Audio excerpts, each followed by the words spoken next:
Hi, Professor Skillman. My phone doesn't have enough storage to record on my phone, and that is why I am recording on my laptop, and I do not have the PowerPoint behind me. In a perfect world, I would. And this is not a perfect world or a perfect phone, so that is why the PowerPoint is not behind me. I have the PowerPoint on my phone, and I will be occasionally referencing it. Alright, so jumping right into our lesson here with my good friend Keena, who has agreed to be my English language learning student. There is a lot of cultural differences between any culture in the world. When you travel to any place that is not your home, you will encounter these differences, and it will sometimes be hard to decipher what you should and shouldn't do, or what you have to do and what you don't have to do. And I'm going to tell you a little bit about cultural difference between me and my mother's side of the family. They have all immigrated, come to America from Mexico, and they brought with them a lot of their social and cultural customs. And one of those customs is when you eat at when you are hosted at someone's home, especially a relative, when they put food in front of you, you eat every bite and you don't leave any on your plate. As a small child, I did not know this. It was my habit to be picky when I ate, and so at one point in my life, I left some food on my plate that I didn't like, and my great-grandmother, who spent most of her life in Mexico, thought I was very ungrateful for that, and I wasn't. I was just picky, and I didn't want to eat everything on the plate. It was a lot of food. But I learned very quickly it is very rude to do that in a Mexican household. So I learned you should eat every bite. Now, the focus of our lesson today is modal verbs. The shoulds and shouldn'ts, the musts and mustn'ts, the have-tos, and the don't have-tos. Now, each of these modals has a different meaning and a specific form that you have to use in conversation. We're going to jump into the meaning a little bit here. Required. When something is required of you, or it is a rule, you use must, have to, or mustn't. That means it is a rule. It must be done. There we go. Modals are very, very common in English, and so it's very important that you learn how to use them correctly. The advice. Should and shouldn't are advice modals. You use them when you are telling someone something that is not required, but would be good. And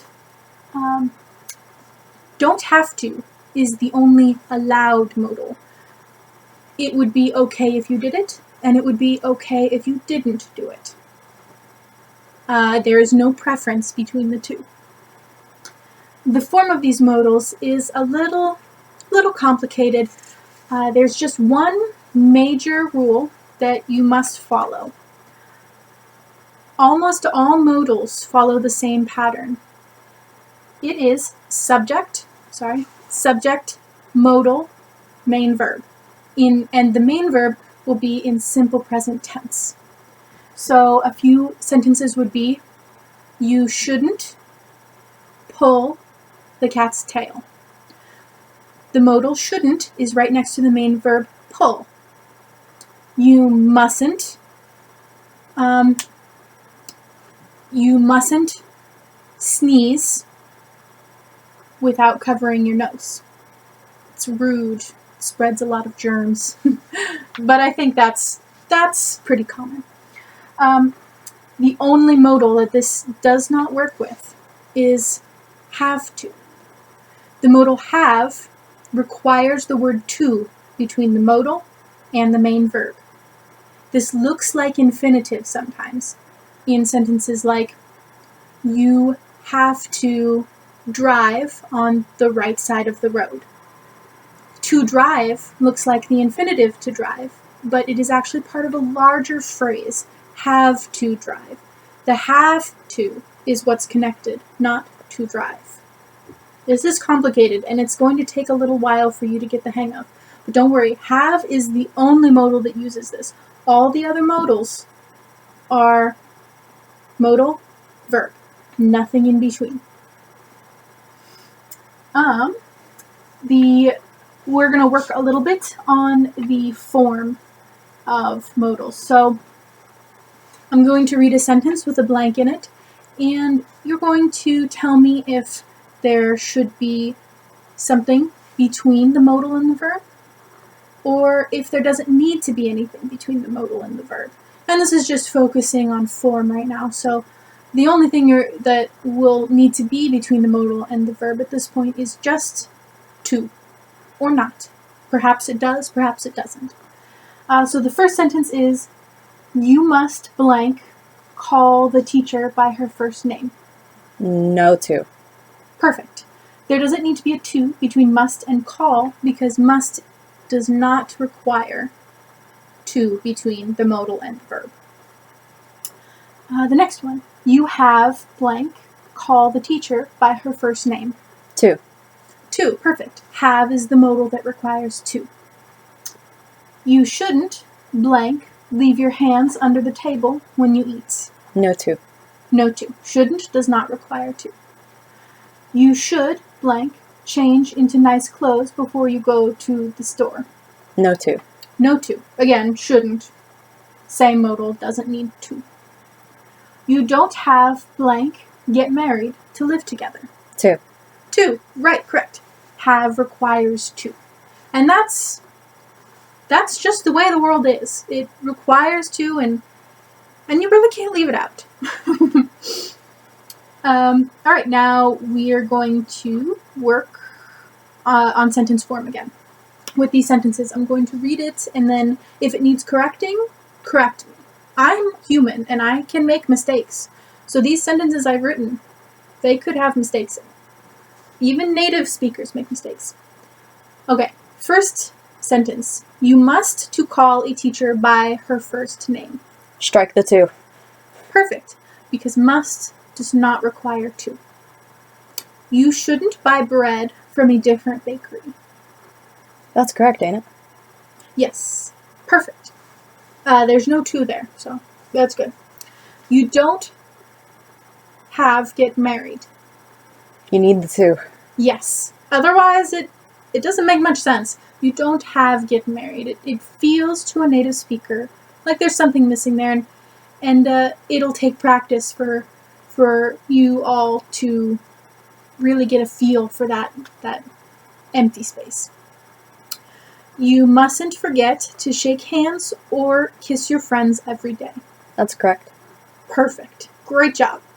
All right. And now the hard part is meaning. We are going to read some sentences, and if there, sorry, misspoke. There is a space in each sentence to put a modal verb. And in each space, I have put it is advised, it is required, or you can choose. And you're going to tell me which modal goes in that space depending on the context of the entire sentence. The first sentence. It is advised to arrive about 15 minutes late to a social obligation.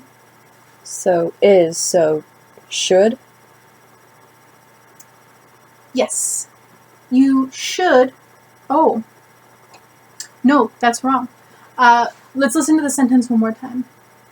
It is advised to arrive about 15 minutes late to a social appointment at someone's home. You have to? Yes. Perfect. Because the to there requires the have. Oh. Yeah. I'm sorry, you're right. I made a human mistake. I made a mistake there, and thank you for pointing that out. It is advised. You were right the first time. It should, and I was misspeaking. There is no to in the sentence. You should arrive. I'm sorry. Well, you're only a human, teacher. True. Very true. All right, on to the next one. It is required to greet friends with a handshake. Required. Have to. Yes.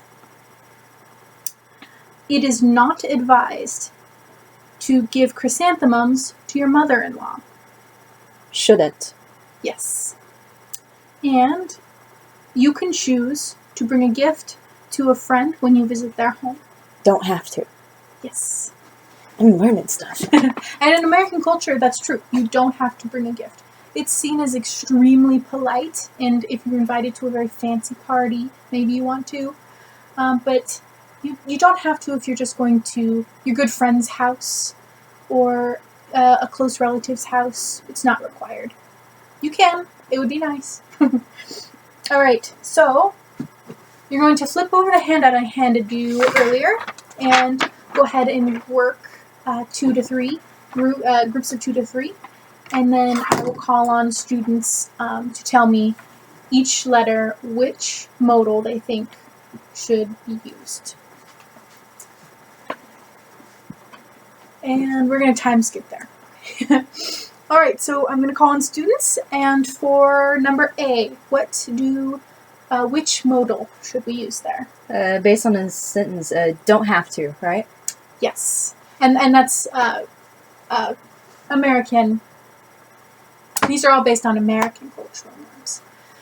All right, so B, what should we? Shouldn't, ain't it?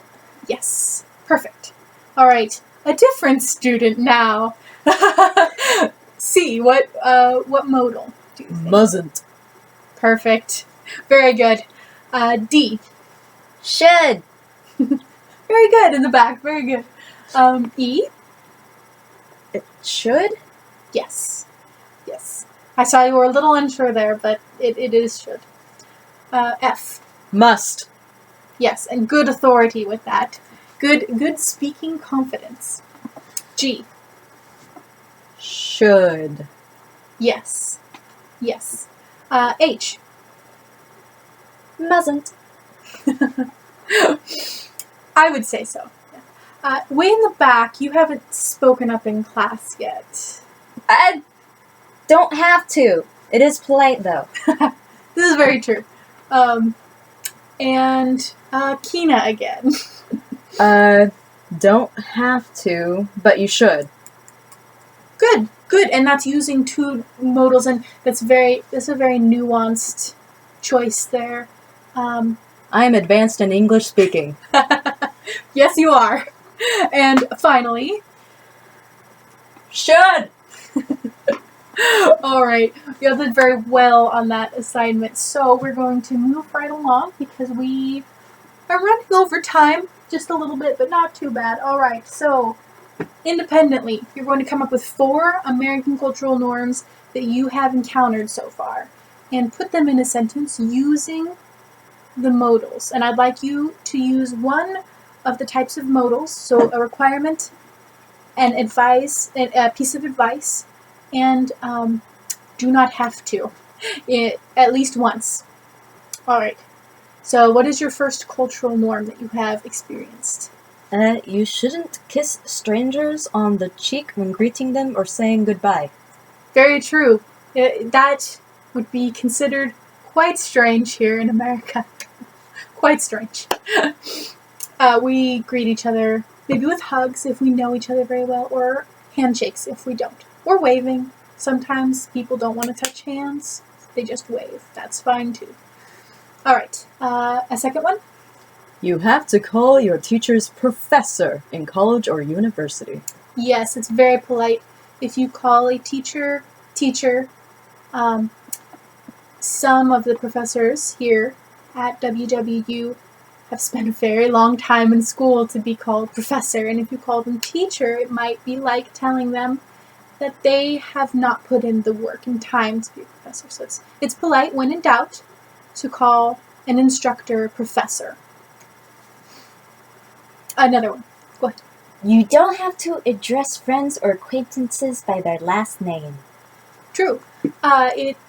If you know someone priorly, and they are a peer or someone close in age or someone that you've talked with before, you can address them by their first name. There's no real obligation unless you're talking to a coworker or someone older than you or someone in a position of authority to call them by their last name. Mr. Smith. You don't have to call your friend Mr. Smith. You can call him Brian. All right, and finally. You mustn't hang up the phone without saying goodbye first. True. It would be kind of jarring to end a phone call with just the dial tone. You have to say goodbye first. All right, and it looks like we're out of time, and the other class is really, really telling me to move along here so they can come in and learn about whatever they're learning about. So that's the end of our lesson on modals. And if anyone would like to ask me more, they can ask me after class, but we'll probably have to do it in the hall because we gotta get out of here.